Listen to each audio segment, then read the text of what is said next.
abdominal pain, and you're going to see a mesenteric mass that won't be hard to see, which is the, whoops, that's too early. I mean, that's too late.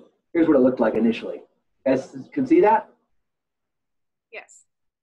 Okay.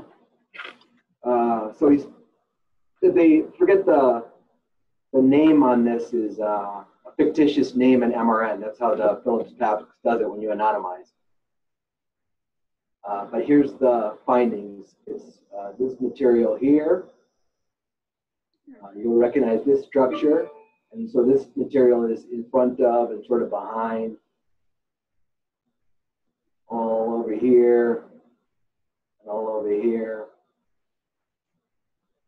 This is the transverse duodenum. There's some vasculature. That's an approximate measure of 13 by 9.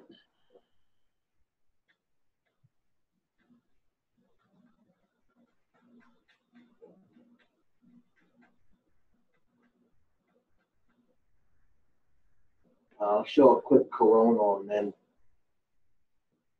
maybe anybody could come up with a differential.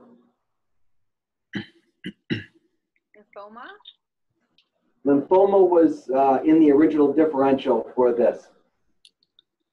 Lymphangiomatosis? Yeah, that's what I think too. Yeah. Yeah, so it is, if you do ROIs, it is kind of low in attenuation. And this is a contrast-enhanced study, so it's relatively low, and it's kind of infiltrative looking. It looks like all over the place.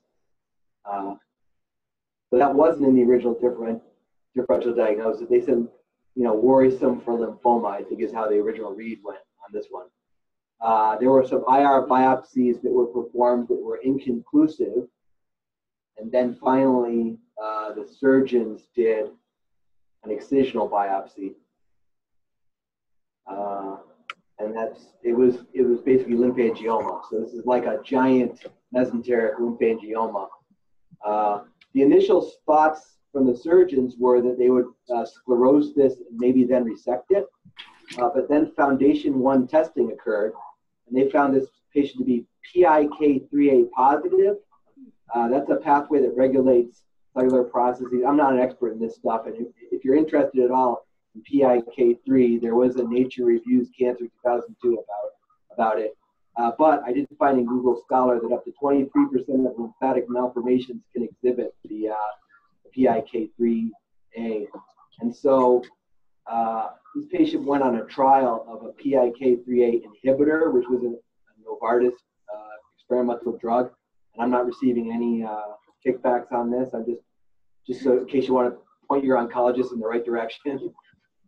That drug was initiated. So what I was showing to you was late 2015. This patient went on a phase 2 trial in May 2016. And then I'll show you the pre, which is March 2016, and then the follow-up to those. So March 2016. So this is March 2016, which doesn't look, I don't think they did anything. Or if they did maybe some traditional angiogenesis stuff. And it looked about the same. It measured about the same. Some areas looked a little bit more fatty than they had before. I'm not sure if that's you know, some attempted treatment effect, but it hadn't done much. But by the time you get to July 2017 on this experimental drug, there's been marked improvement. Now the patient had abdominal pain. Those abdominal pain symptoms did go away. And although the lymphangioma didn't regress entirely, and there was always something that you could sort of see and measure, and then because they were on a trial, we were giving these measures.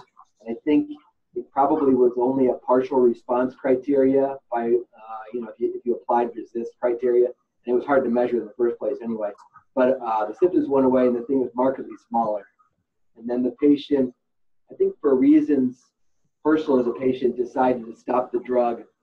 And so the latest follow-up was that the thing had grown again just a little bit compared to the last comparison prior, but not much. A little bit. Honestly, to my eye, it looks about the same.